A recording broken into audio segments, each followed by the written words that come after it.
오늘 말씀은 이성의 옷을 입고 나타난 영성으로 하나님과 동행하는 방법입니다.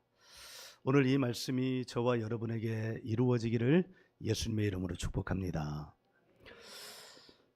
현대 과학에서 현생 인류, 지금 우리를 이제 학명으로 부를 때 호모사피엔스라고 부릅니다. 호모는 인간, 사피엔스는 라틴어에서 나왔는데 지혜, 슬기라는 뜻이에요. 그러니까 호모사피엔스 이렇게 부른다는 건 현생 인류는 지혜로운 사람, 슬기로운 사람이라는 거죠. 이 지혜, 슬기라는 말은 우리가 가지고 있는 여러 능력 가운데 생각의 능력과 밀접한 연관이 있습니다. 생각하는 능력은 인간을 인간답게 하고 동물과 인간을 구별짓는 인간만의 고유한 특징이라고 인류학자들, 과학자들, 철학자들은 말합니다. 오늘 말씀의 제목에 나와 있는 이성이라는 말은 바로 여기에서 나왔어요. 이성이라는 말은 생각하는 힘, 생각하는 능력, 이치와 원리를 알아내는 힘이라는 뜻을 가지고 있죠. 오늘날 현대사회, 우리가 살아가고 있는 이 시대는 바로 이 이성의 능력을 극대화하고 있어요. 어느 정도 극대화하고 있느냐? 다양한 영역에서 신의 영역을 막 도전하는 거예요. 이를테면 생물학 분야에서 유전자 이미 조작이 되고 있죠. 심지어 복제까지 하고 있어요. 영화에서만 보던 일들이 실제 우리에게서 나타나고 있습니다. 지능의 영역, 우리가 인공지능이라고 부르는 바로 그 영역, 앞으로는 인공지능이 없이는 살 수 없는 시대가 왔다고 이렇게까지 말하고 있어요. 이성이라는 말이 지능을 담고 있는데 인공지능이니까 그것을 우리가 다른 말로 인공이성이라고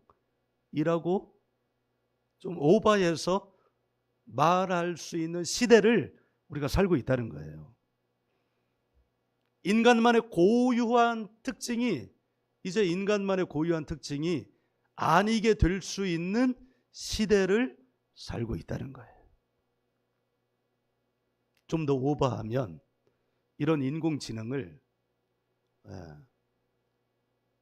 다른 동물에게도, 예를 들어 같은 인간과 같은 종에 있다고 말하는 침팬지에게 인간의 인공지능 칩을 넣어가지고 그것을 온라인으로 연결하면 개나 다나 똑같아지는 거예요. 여러분, 이런 시대가 올지도 몰라요. 그러면 이 이성은 언제 어떻게 탄생한 것일까? 이성이라고 명칭을 부여해준 이 생각의 능력은 생물학과 인류학에서는 약 30만 년 전에 이 호모사피엔스의 조상이 나타났다고 이야기합니다. 약 7만 년 전에 오늘날 추상적 기호와 논리를 다루는 인지 능력이 그때부터 시작이 되었다고 이스라엘의 학자인 유발 하라리라는 아주 유명한 학자예요. 그 학자는 그렇게 주장합니다. 철학과 사상의 관점에서는 기원전 6세기 그리스에서 이성이 출현했다, 이렇게 말합니다. 요즘 화제가 되고 있는 영화가 있죠. 오디세이. 아주 화제가 되고 있어요. 한번 보시면 일단 재미는 있어요. 그런데 이 오디세이에서 아주 주요한 문명사 이야기를 하는데 그것은 바로 우리의 문명이 이제 끝났다, 이렇게 말해요. 근데 그 문명의 핵심이 뭐냐? 이성이죠.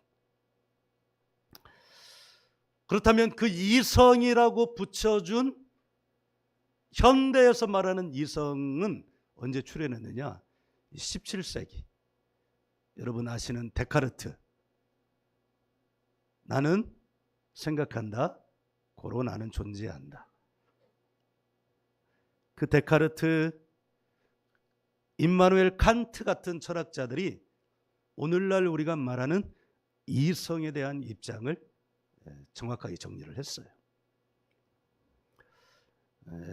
계속해서 이 더운데 머리까지 더워지게 사상사 공부를 지금 몇 주째 하고 있는데 뭐 언제까지 하겠어요? 곧 끝나겠지. 그런데 우리는 인류학을 말하고자 하는 게 아니잖아요. 우리의 신앙을 말하고자 하는 거예요. 그렇다면 성경에서는 이성의 기원을 찾을 수 없을까? 그래서 오늘 찾아봤습니다. 이를 위해서는 어디로 거슬러 올라가야 되겠어요? 창조로 거슬러 올라가야 되겠죠. 먼저는 창세기 2장 7절을 한번 읽어보도록 합니다. 자, 오늘 성경을 좀 몇 군데 찾을 거예요. 창세기 2장 7절. 찾았으면 할렐루야. 같이 읽습니다. 여호와 하나님이 땅의 흙으로 사람을 지으시고 생기를 그 코에 불어넣으시니 사람이 생명이 되니라. 아멘. 자, 흙으로라는 말에서 사람은 육체를 말하는 거죠. 육체. 그런데 거기에 아직 생명이 없는 거예요. 근데 거기에 뭘 집어넣으셨어요? 생기, 루아흐. 이게 바람, 숨, 호흡인데 하나님이 이 흙에 불과한 이 존재에게 생기를 불어넣으셨다는 거예요. 이게 어떤 장면을 떠오르시면 되냐면 인공호흡할 때 코를 잡고 입에다가 입을 맞춰서 바람을 집어넣는 그런 장면을 생각을 하시면 되는데 그때 사람이 뭐가 됐다? 생령이 됐다. 그런데 이 생령이라는 말은 두 단어가 연합이 된 거예요. 살아있는 생명체. 살아있는 한 단어, 생명체 한 단어. 이 생명체는 숨쉬는 존재, 생명, 영혼이라는 뜻이에요. 그러니까 하나님의 영이 그에게 들어가니까 그가 숨쉬는 존재가 되었고 생명을 가진 존재가 되었고 영혼을 가진 존재가 되었다는 거예요.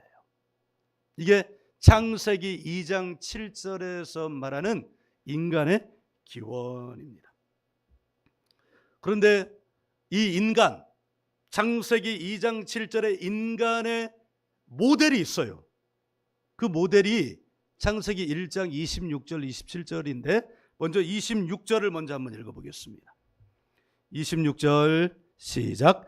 하나님이 이르시되 우리의 형상을 따라 우리의 모양대로 우리가 사람을 만들고 그들로 바다의 물고기와 하늘의 새와 가축과 온 땅과 땅에 기는 모든 것을 다스리게 하자 하시고. 자, 모양이라는 말은 쉐입이죠. 쉐입. 그러니까 이런 쉐입을 하나님이 만드신 거예요. 그런데 무엇을 따라서? 형상은 이미지예요. 그러니까 이미지가 먼저 있었고 쉐입이 그 다음에 있는 거죠. 그래서 우리는 야, 하나님이 어떤 모양이실까?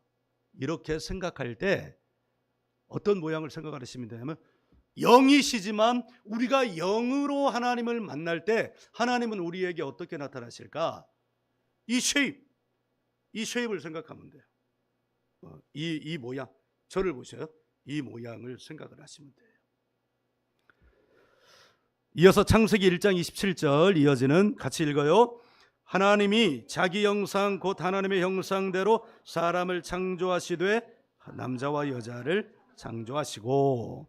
자, 26절 27절 2장 7절을 이렇게 저는 정리를 했어요. 26절은 하나님의 계획이다. 이제 내가 나의 쉐입대로 나의 이미지, 여기서 이미지는 상상 속의 그림이라고 생각을 할 수도 있지만 이미지는 뭐예요?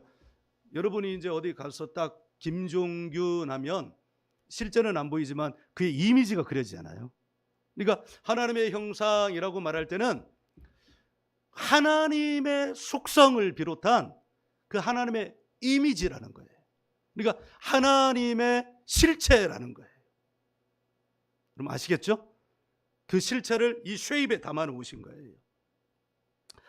26절은 계획이고 27절은 구체적인 실행이고 그것을 더 구체화시킨 것이 2장 7절이에요. 쉐입을 따라 만들었어. 근데 어떤 과정으로 만들었냐? 흙으로 쉐입을 만들었어요. 그리고 그 쉐입에다가 호흡을 이렇게 코를 이렇게 막고 입에다가 하나님의 바람을 후 하고 불어넣으셨어요. 왜 후 불어넣으셨냐 이렇게 말하는 까닭은 예수님이 부활하셔가지고 이렇게 제자들이 모여 4명, 7명, 10명, 12명 이 12명의 제자들이 있을 때 거기 오셔가지고 뭐라고 그랬어요? 무엇을 내쉬시며 숨을 후 하며 뭐라고 말씀하셨어요? 성령을 받으라. 그러니까 창세기 2장 7절을 예수님이 부활하셔가지고 실제로 보여주신 거예요. 할렐루야. 네. 그렇다면 이제 우리는 그 생명, 살아있는 숨쉬는 존재, 살아있는 생명체, 살아있는 영혼이라고 말하는 이 존재의 기능이 무엇인가 그걸 알아봐야 되겠죠. 창세기 2장 7절에서는 그것을 알 수 없어요. 담아놓지 않으신 거죠. 표현을 안 하신 거예요. 그렇지만 어떤 기능을 가지고 있는지는 2장 7절 이후에 아담의 생활을 통해서 알 수 있어요. 그런데 그것이 어떤 것이냐, 어떤 프로세스냐, 그것을 나중에 알려주셔요. 하나님이 속상하셨을 때. 그것을 하나님의 입으로 말씀을 하세요. 창세기 6장 5절 한번 열어보셔요. 할렐루야. 저였으면 할렐루야. 우리 같이 읽습니다. 여호와께서 사람의 죄악이 세상에 가득함과 그의 마음으로 생각하는 모든 계획이 항상 악할 뿐임을 보시고. 아멘. 자, 여기에 우리가 이성이 인간의 본질이라고 그랬잖아요. 여기에 인간의 본질을 나타내는 단어들이 있어요. 그 프로세스가 나와 있어요. 마음, 생각, 계획. 그의 마음으로 생각하는 모든 계획을 보면 인간의 혼에는 혹은 영혼에는, 왜 혼을 했다가 영혼이라고 말을 했냐면 혼이 있는 곳에는, 영이 있는 곳에는 반드시 혼이 있기 때문이에요. 거꾸로 말하지 않았어요. 혼이 있는 곳에 영이 있다 이렇게 말하지 않았어요. 혼은 생명이라고 그랬잖아요. 그 짐승도 생명이 있기 때문에 혼이 있는 곳에 영이 있다 이렇게 말할 수는 없어요. 그러나 영이 있는 곳에는 반드시 혼이 있어요. 왜? 성령이 혼을 만들었기 때문이에요. 인간의 혼에는 3가지 자리가 있다는 것을 알 수 있어요. 6장 5절을 보면 첫 번째는 마음의 자리, 두 번째는 생각의 자리, 세 번째는 계획의 자리. 자, 이것을 순서가 중요해요. 주님도 하나님도 순서대로 말씀을 하셨어요. 자, 포함 관계로 말하면 가장 큰 원은 뭘까요? 마음이죠. 그 안에 뭐가 있을까요? 생각이 있어요. 그러니까 마음이라는 큰 혼에는 마음이라는 큰 원이 있고 그 안에는 생각이라는 작은 원이 있고 그 안에는 계획이라는 작은 원이 있어요. 그러니까 마음, 생각, 계획이죠.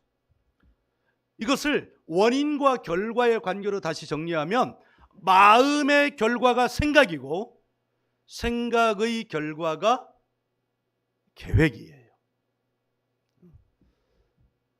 마음이 어떤 마음이 들어왔어요.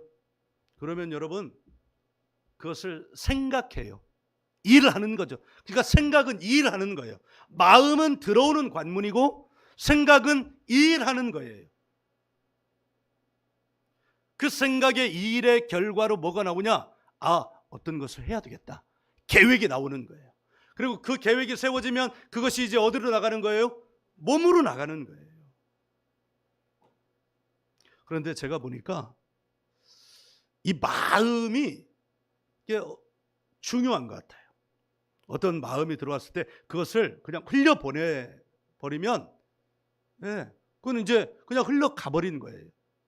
근데 사람이 그 마음을 이렇게 흘러가는, 마음이 이렇게 예를 들어서 이쪽으로 들어와 가지고 이쪽으로 나가는데 중간에 여기서 사람이 그거를 확 잡아다녀요.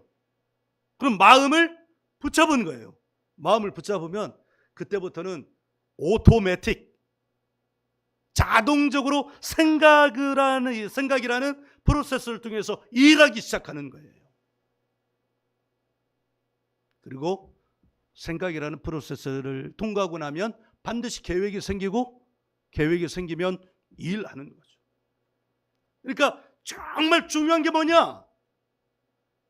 마음을 관리하는 거예요. 마음을 잘 다스리는 거예요. 그래야 생각이라는 프로세스도 건강하게 작용할 수 있고 그 결과물도 건강하게 나와요. 자, 이것을 우리가 한 단어로 정리하면 뭘까요? 그 이성이라고 저는 말하는 거예요. 이성. 성경에서는 이성이라는 단어가 나온 곳이 딱 두 곳이 있어요. 신약 성경인데요. 베드로 후서 2장 12절 한번 찾아보세요. 베드로 후서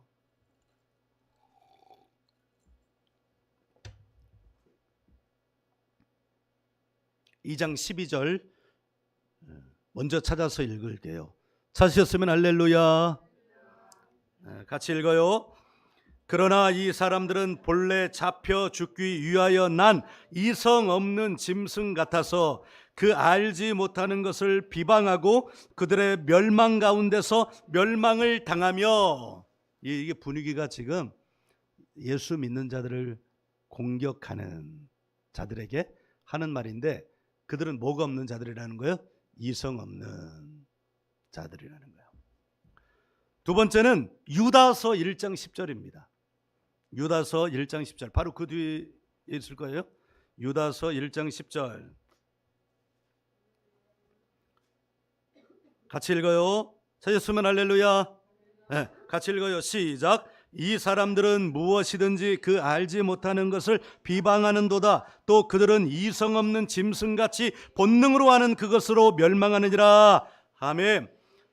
여기 같은 단어예요. 그런데 표현이 똑같잖아요. 뭐라고 표현해요? 이성 없는 짐승. 그러니까 오늘날도 이 이성을 무엇만의 고유한 특징이라고 그래요? 인간만의 고유한 특징. 그러니까 이성이 없으면 짐승이라는 거예요. 그러니까 이 말씀은 이해가 금방 되죠? 그런데 이제 여기서 이 이성 없는 짐승 같이 비유법을 사용을 했는데 이 이성 없는 짐승을 지금 진짜 짐승을 가리키는 거냐? 아니요. 사람을 가리키는 거예요. 그럼 사람은 다 이성이 있는데 왜 이성 없는 짐승이라고 말을 하느냐? 그래서 이 성경에서 말하는 이 이성이 무엇인지를 알아봐야 돼요. 여기 이성 없는이라고 하는 이 단어는 두 단어가 합해진 거예요. 하나는 부정 접두사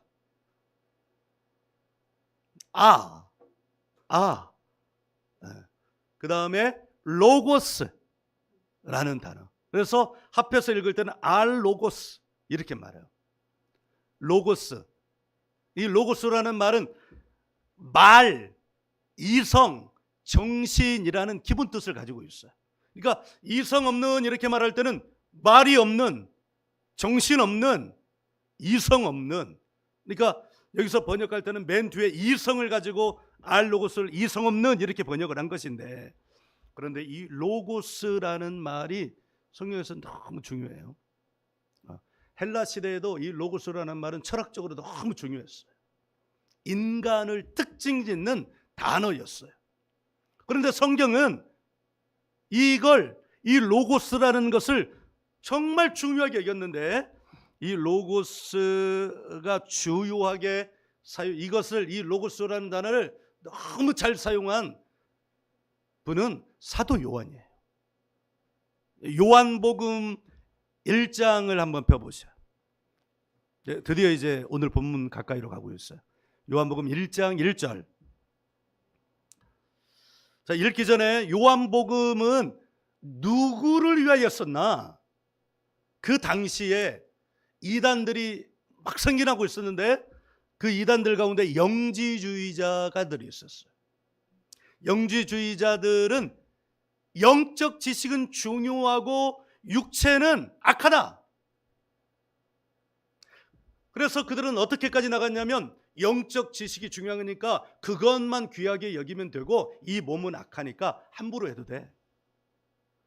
그래서 말, 생각, 지식 이런 것들은 고상하게 여기는데 자기 몸은 그냥 타락시키는 거야. 왜? 몸은 귀하지 않으니까. 그 영지주의에 노출된 성도들. 그러니까 이게 그럴싸하잖아요. 지식만 중요해. 철학만 중요해. 이 몸은 별로 중요하지 않아. 그러니까 방탕한 생활을 해도 된다는 거예요. 성도들이 여기에 노출된 거예요. 또 두 번째는 헬라 철학의 세례를 받고, 그러니까 헬라 지역에서 태어났는데 예수를 영접한 그리스도인들. 그러니까 사상적으로 지금 어려움을 겪고 있는 거죠. 그분들을 위해서 쓴 거예요.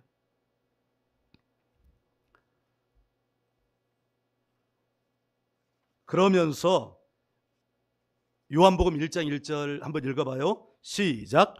태초에 말씀이 계시니라. 이 말씀이 하나님과 함께 계셨으니 이 말씀은 곧 하나님이시니라. 아멘. 자, 여기 말씀으로 번역된 이 단어가 로고스예요. 요한은 그러니까 이 당시에 이 로고스 이것을 너무 중요하게 여기던 시대에 사도 요한은 그 로고스가 언제부터 있었냐? 태초부터 있었다. 그러니까 마가 있잖아요. 마가가 마가복음 1장 1절에 이렇게 시작해요. 하나님의 아들 예수 그리스도 복음의 시작이라. 그러니까 한 문장에 누가 나오는? 하나님이 나왔어요. 예수가 나왔어요. 예수는 누구냐? 하나님의 아들이면서 메시아다. 나왔어요. 이게 복음이다. 근데 이 복음이라는 유앙겔리온 이 단어는 누구에게만 사용되어졌냐면 그때는 로마 황제에게만. 그러니까 로마 황제의 소식을 전할 때 황제의 복음이야 이렇게 선언한 거예요. 그런데 마가는 그 복음을 누구에게 쓴 거예요? 예수에게 쓴 거예요.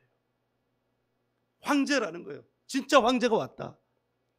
그런데 그것이 이제 제국적 세계관에서 그렇게 얘기를 했다면, 이 사도 요한은 우주적 세계관을 말한 거예요.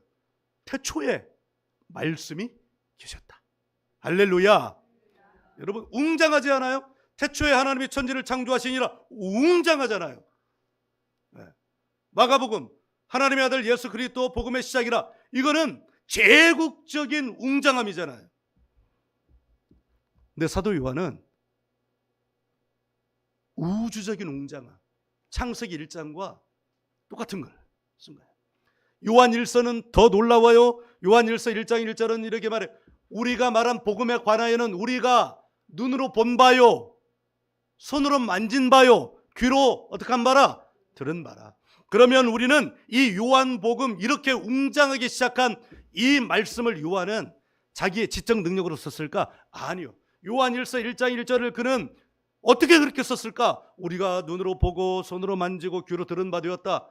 이거를 그냥 일반 레토릭 수사로 썼을까? 아니, 그게 아니라는 것을 우리는 어디서 알 수 있냐면 요한계시록에서 알 수 있어요. 요한계시록에서 이 요한은요, 하늘의 세계를 본 사람이에요. 하늘의 세계를. 요한계시록이 그거잖아요. 하늘의 세계. 하나님도 보고 12보좌도 보고 24장로도 보고 천사들도 보고 누구도 본 거예요? 사단도 보고 악한 영들도 보고 이 땅에서 살다가 예수 믿고 간 자들의 아름다운 천국에 간 자들 보고. 그러니까 1장 1절을 이렇게 말하는 거예요. 태초에 말씀이 계셨는데 이 말씀이 하나님과 함께 계셨고 이 말씀이 곧 누구다? 하나님이다. 할렐루야.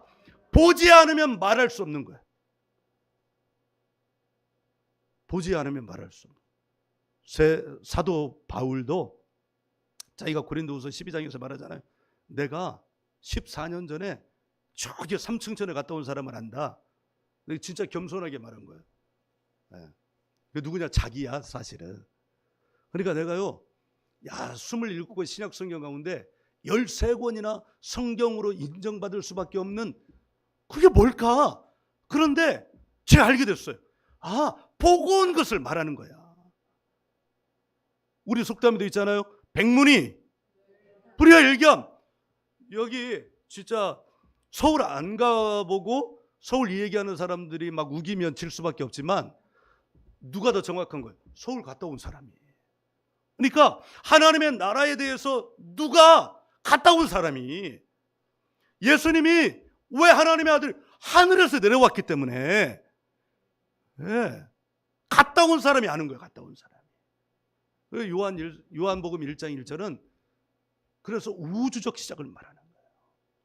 이거 어떻게 이거 수사학적으로 설명을 하겠어요? 갔다 왔어. 할렐루야. 자, 여기 말씀이 뭐라고요? 로고스라고 해요. 요한은 우주적인 자기가 보고 온 그 장면을 딱 시작을 해버린 거예요.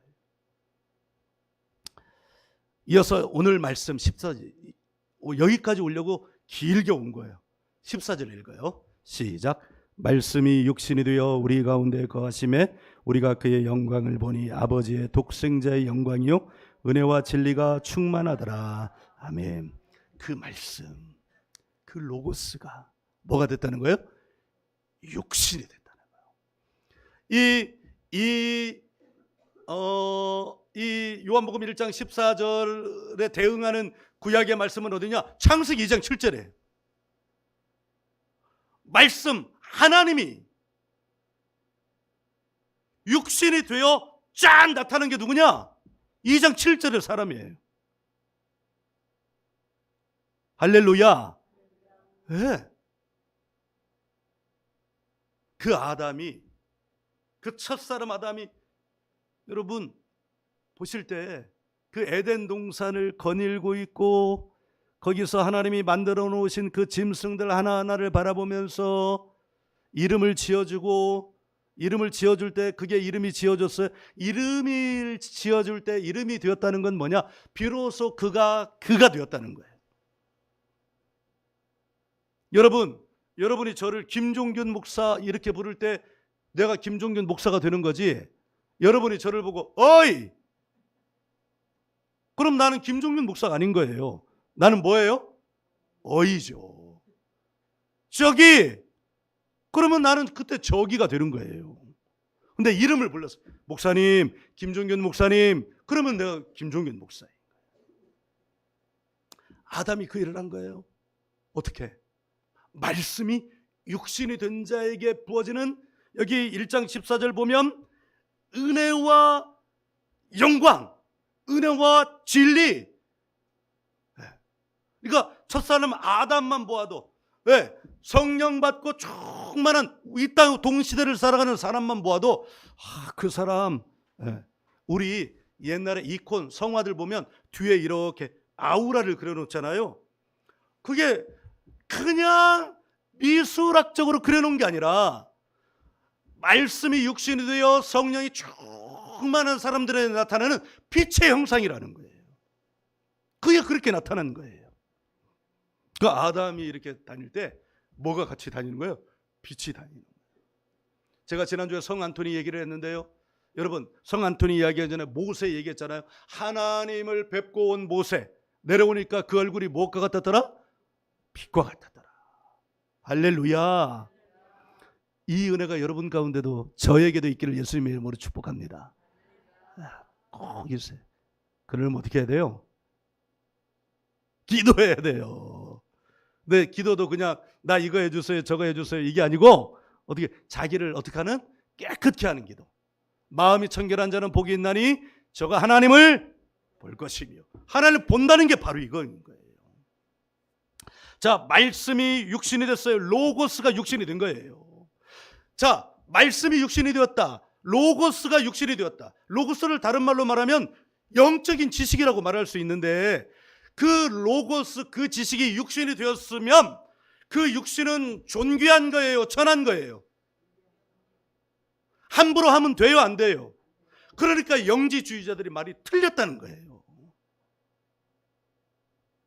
한 방으로 로마서 1장 요한복음 1장 14절로 영지주의자들이 그 철학적으로 현학적으로 아주 화려하게 자기들의 논리를 전개했어도 이 하늘을 다녀온 사도 요한은 이 한마디, 말씀이 육신이 되었다.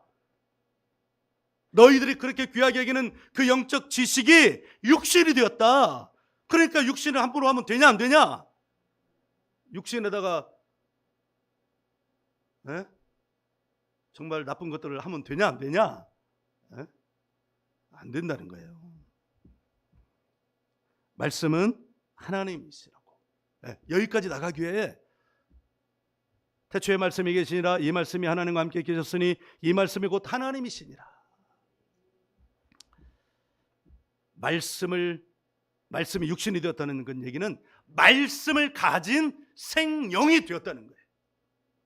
살아있는 숨쉬는 존재, 살아있는 생명, 살아있는 영혼이 되었다는 거예요. 우리는 여기서 인간의 본질이 뭐냐? 말씀을 가진 존재. 할렐루야. 인간의 본질은 뭐냐? 말씀을 가진 존재라는 거예요. 여기서 말씀은 하나님이시잖아요. 하나님의 이미지. 하나님의 이미지는 뭐요? 천지를 창조하신 분, 우주를 지으신 분.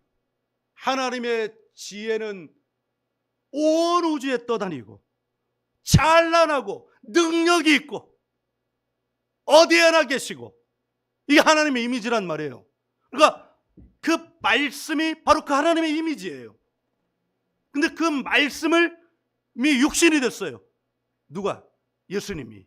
근데 그 예수님이 누구 안에 있어요? 내 안에 계셔요.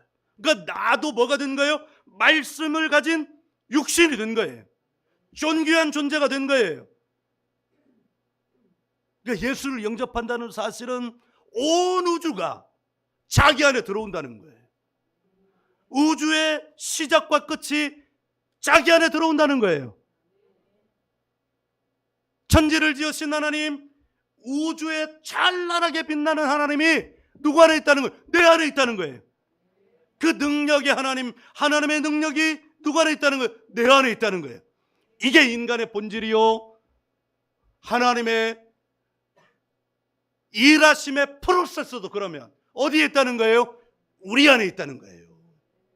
하나님의 마음이 생각이 되고 그 생각이 계획이 되고 그래서 실체가 되는 이 하나님의 일하심의 프로세스가 우리 안에 있다는 거예요.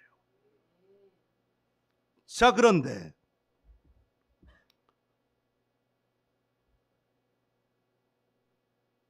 아까 마음이 진짜 중요하다. 마음은 들어온다. 마음은 들어와서 나가지만 그 마음이 들어온 걸 어떻게 하느냐에 따라서 그 사람의 삶이 결정되어진다. 그 마음을 들어온 걸 쓸데없는 거 내보내야 되는데 그냥 냅두면 가는 거예요. 그런데 굳이 그걸 경험해 보겠다고 그 쓸데없는 데다가 호기심을 가져가지고 딱 붙잡아. 그러면 여기서 이제 생각이 막 일하기 시작하는 거예요. 좋은 걸 붙잡으면 좋은 생각으로 여기가 충만해지는데 쓸데없는 거 막 붙잡고 그냥 우울한 생각 붙잡고 남 비방하는 거나 붙잡고 그냥 영지주의처럼 지식은 고귀하고 육체는 무미해라고 하는 거 붙잡고 그러면 이 생각이요 최고로 일을 내서 뭘 만들어내? 계획을 만들어내고 계획이 만들어지기 시작하면 여러분 그 계획 앞에서 그 계획을 안 하는 사람 없어요. 몸으로 다 나와요. 그것을 표현한 말씀이 로마서 1장 28절이에요. 그걸 너무 정확하게 표현했어요. 로마서 1장 28절을 찾아보세요.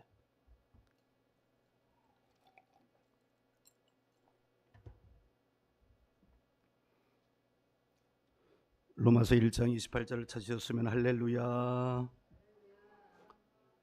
네, 같이 읽어봐요. 또한 그들이 마음에 하나님 두기를 싫어하며 하나님께서 그들을 그 상실한 마음대로 내버려 두사 합당하지 못한 일을 하게 하셨으니. 할렐루야. 자, 이게 마음이 두 개가 나오는데 앞에 있는 단어하고 뒤에 있는 단어하고 달라요. 앞에 있는 마음은 에피그노시스, 지식이 그노시스거든요. 그러니까 지식이라고 번역을 했으면 좋았을 텐데 마음이라고 번역을 해가지고 이 말씀이 말하고자 하는 말을 막 흐트러뜨려 놨어요. 앞에 마음 뭐냐? 또한 그들이 지식에 하나님 두기를 싫어하며. 이 말은 뭐예요? 하나님 알기를 싫어한다는 거예요. 하나님에 대한 지식을 싫어한다는 거예요. 뒤에 있는 마음은 뭐냐? 이 마음이 이성이에요. 누스라는 단어예요. 이 단어는 이성. 그러니까 이 말씀을 직역하면 그들이 하나님 인식하기를 싫어하며. 지식이라는 말은 인식이 전제가 되는 거잖아요. 그러니까 그들이 하나님을 인식하기를 싫어하며, 누스라는 말은 이성인데 어떤 이성이냐면 하나님을 추구하는 마음이에요. 추구하는 이성이에요. 추구하는 생각. 그러니까 여러분 이성적으로 말해 이렇게 말할 때는 합리적으로 사용하자는 거잖아요. 그러니까 이 누스라는 말은 하나님 추구하는 합리적인 사람 안에 있는 생각이라는 거예요. 그러니까 이거를 직역하면 이런 거예요. 그들이 하나님 인식하기를 싫어하며 하나님을 추구하는 마음이 없도록 그냥 내버려 뒀다는 거예요. 하나님이 너는 하나님 생각하지 마 이렇게 한 게 아니라 이 사람이 하나님을 알아채고자 하는 지식을 갖기를 싫어해. 그러니까 하나님이 그냥 내버려 뒀다는 거예요. 왜? 하나님은 인격적인 하나님이시죠. 나 하나님 싫어 이렇게 말하는데 아니야 넌 알아야 돼. 머리 뇌 좀 열어.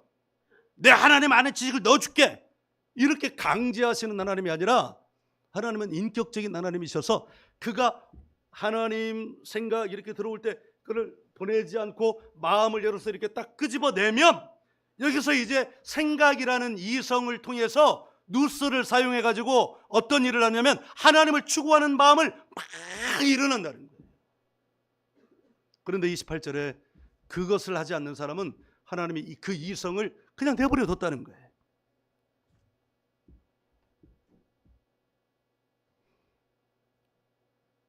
하나님 지식을 갖기를 원하지 않으면 하나님을 추구하는 이성이 없어요.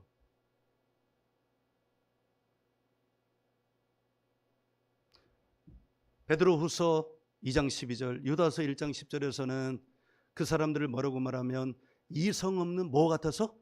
짐승. 이 논리를 그대로 말하면 하나님 알기를 싫어하는 자들은 말씀 이성이 없어서 뭐와 같다? 짐승이다. 짐승. 혹시 여러분 짐승과 지금 살고 있어요?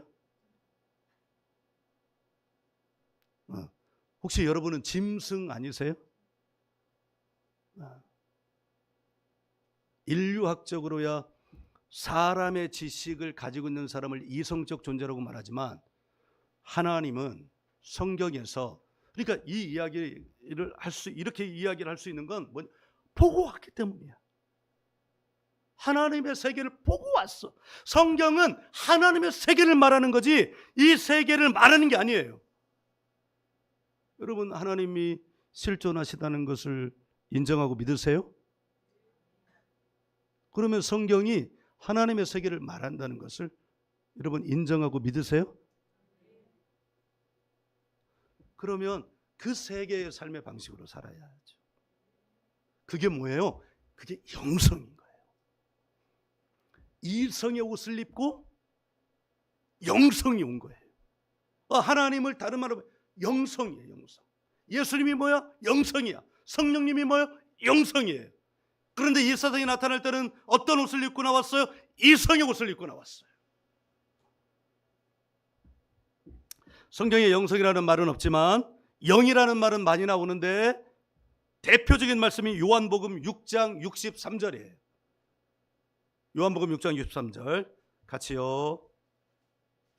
찾았으면 할렐루야. 같이 읽어요. 살리는 것은 영이니 육은 무익하니라. 내가 너희에게 이른 말은 영이요 생명이라. 아멘. 이거를 또 영지주의의 말씀이라고 받아들이면 안 돼요. 생명을 살리고 죽이는 것은, 그러니까 살아있는 존재, 숨쉬는 존재가 된다는 것은 뭐냐? 영이야. 루아흐야. 육이 생명의 근원이 아니라는 거예요. 살리는 것은 뭐라고요? 영, 루아흐, 하나님, 영성이라는 거예요. 육으로는 살릴 수 없다는 거예요. 육은 아무것도, 이건 그냥 그릇일 뿐이야.